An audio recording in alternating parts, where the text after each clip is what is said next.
And that's when my entire world came crashing down. I had to drop out of college to support my family, and my Porsche ownership dreams looked impossible. In this video, I'm going to reveal how I bought 4 Porsches without having a massive income and give simple details of how anyone can drive a Porsche today using this epic strategy, even when it seems impossible. But first, we need to find out if it's worth buying a Porsche in the first place. After all, how different could it be from just about any other car? The answer becomes evident quickly after you get behind the wheel. The connected feeling you have with the car gives it an exotic feel, but in a package that you can use every day.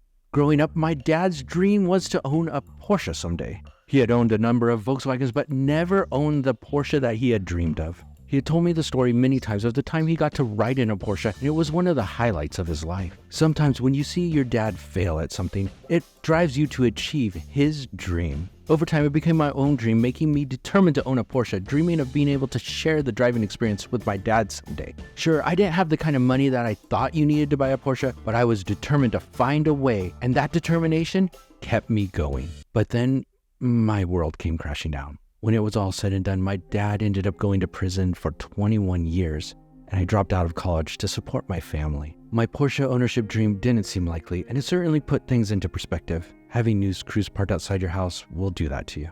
But through hardship, we often learn perseverance, and that would turn out to be the key to owning a Porsche without a large income. Perseverance can help motivate you to raise your estate, but how are you going to use that to buy a Porsche? I bought my first Porsche for just $200 on eBay. It was a no-reserve auction, and the car was drivable, but had an oil leak and, as you would expect, plenty of cosmetic issues. To find this listing took time of daily checking Porsche ads and the guts to just go for it.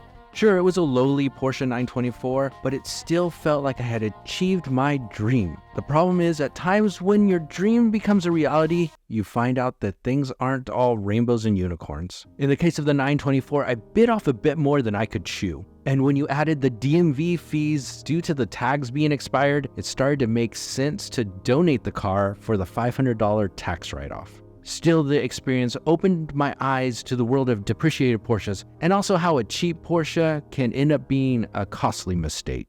Not wanting to make the same mistake again, I came up with a 5-step system to help me know if a cheap Porsche is worth buying. The first thing I do is figure out what type of Porsche I want. At a minimum, you want to narrow it down to a few models. There is a Porsche for just about any budget on the used market, so looking for cars being sold within your budget is possible. But don't expect the latest and greatest. Still, in the end, you'll end up driving a Porsche. Once you narrow it down to the model you want to purchase, it is time to research all the known issues for that model. This will allow you to know what questions to ask before you look at a car. For example, if you were looking at a Boxster made before 2006, you want to ask if the IMS bearing is the original bearing or if an IMS bearing upgrade has been installed. Your research is what's going to let you know what questions to ask.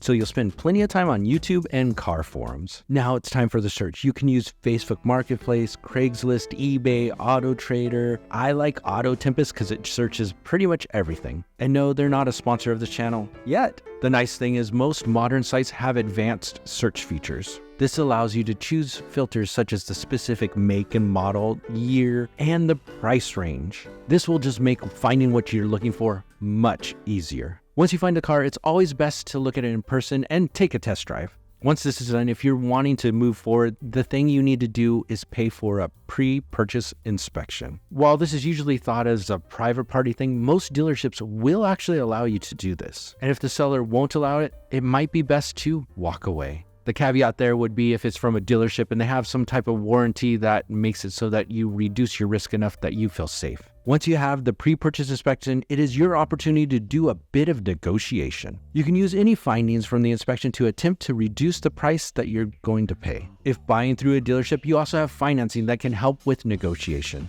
The reason this can work is that you can often get the price down with the dealer, thinking that they're going to make it up at the back end with financing.